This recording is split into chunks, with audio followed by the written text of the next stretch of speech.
Hello, and welcome to the 10 o'clock news. I'm your host, the Draysky. Tonight, our leading story is coming from the Cambridge Region Latin High School, where two students have created an earth-shattering project on nuclear energy. The two students, Jonah and Andreas, decided to research nuclear power. In order to better understand the project, first you have to understand what nuclear power truly is. Tonight with us, we have a nuclear physicist, Dr. Simon. Let's welcome him to the show. Hi, Andreas. Thanks for having me on your show. You can call me Jonah. So, what is nuclear power anyway? Well, a nuclear power plant works much like a coal-fired plant. Heat boils water to produce steam, steam travels up and spins a turbine, which generates electricity. The key difference is the heat source.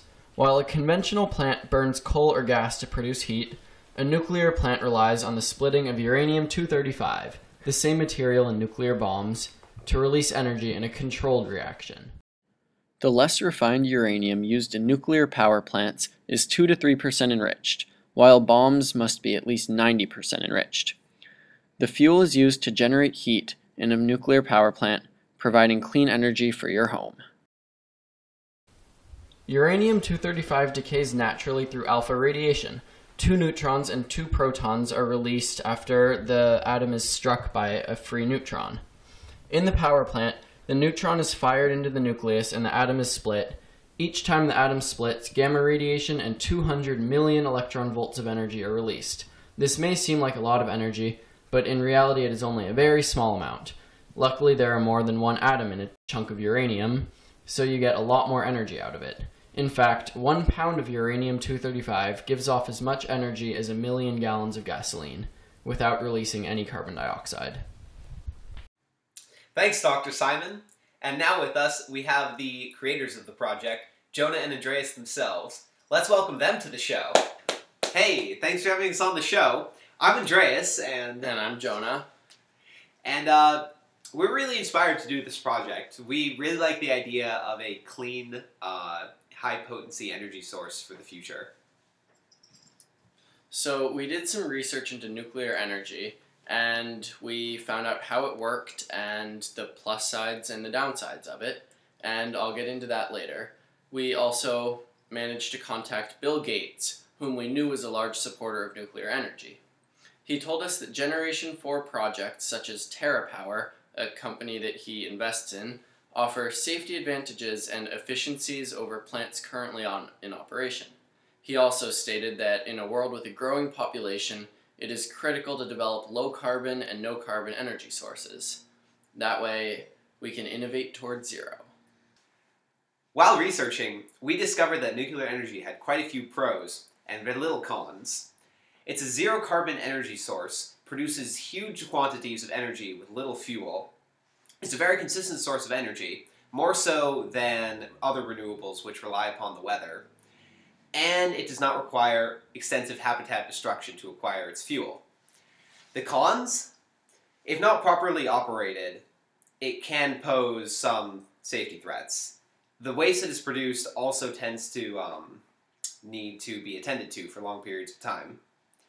But Generation 4 offers solutions to both of these problems. So what is this Generation 4 that you keep hearing about? Generation 4 is a set of reactors at various stages of research and development. They offer numerous advantages over current reactors. Using more advanced technology, they make nuclear power cheaper, safer, much more efficient, and most importantly, they can recycle the current nuclear waste back into fuel. The waste they generate is 70% less than current plants. They also produce a different type of waste with a half-life of only 30 years rather than hundreds of thousands of years.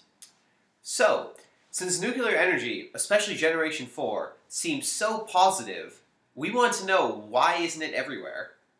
To find out, we wanted to know the general public's opinion on it. We created a survey, and the results we found were very surprising. Here's what we found. Our hypothesis for the survey was that people would be supportive of nuclear energy but not feel safe nearby a plant. We engineered a 3-part survey to capture the public opinion. The first survey question was, how supportive of nuclear energy are you?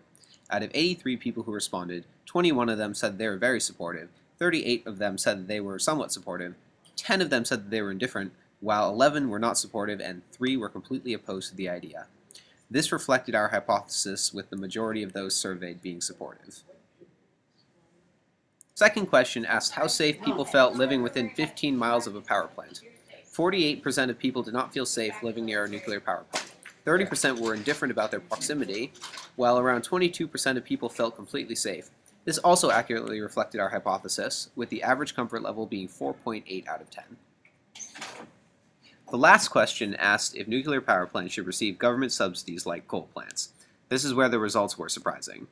We expected that people would unanimously agree that nuclear power should be subsidized. It turns out that only 70% of those surveyed would support subsidization, while 30% were against the idea.